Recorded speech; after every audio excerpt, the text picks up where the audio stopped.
Every morning, your alarm decides when your day begins. You wake up because you have to, not because your body is ready. There's a schedule waiting, a job waiting, responsibilities waiting. But imagine opening your eyes with absolutely nowhere you needed to be. No clock, no deadlines, no emails. Just one simple question: what do I feel like doing today? For almost 99% of human history, that wasn't a dream. That was normal life. For nearly 300,000 years, human beings lived without jobs, salaries, bosses, or careers.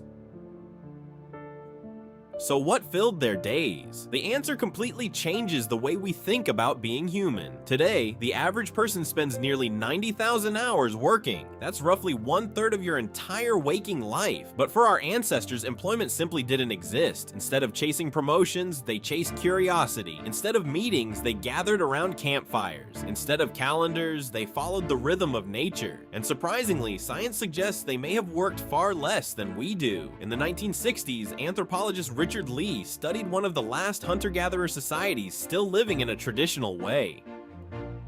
What he found shocked the scientific community. Adults spent only about 15 to 20 hours each week gathering food, not every day, not 8 hours a day, just enough to survive comfortably. The rest of their time, they talked, they laughed, they rested, they played with children, they crafted tools, they created jewelry, they told stories, they simply lived.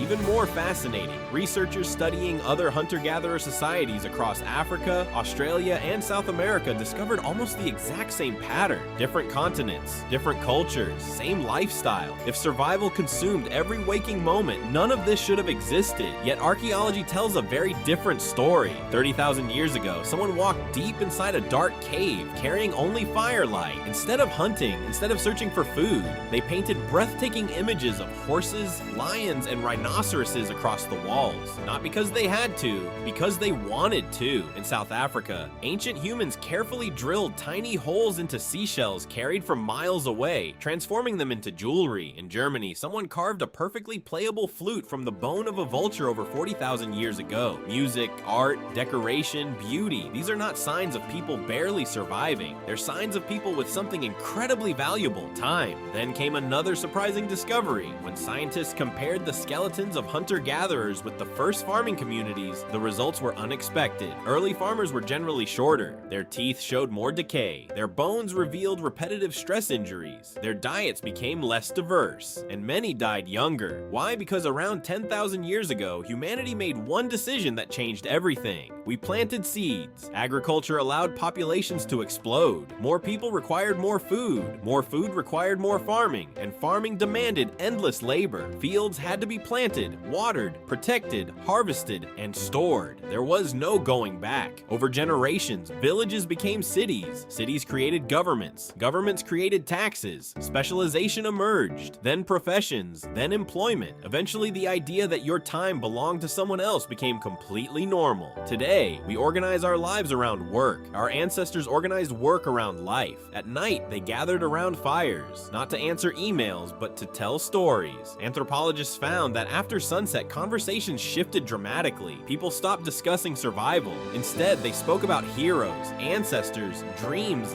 legends, and the stars. This may have been where human culture truly began.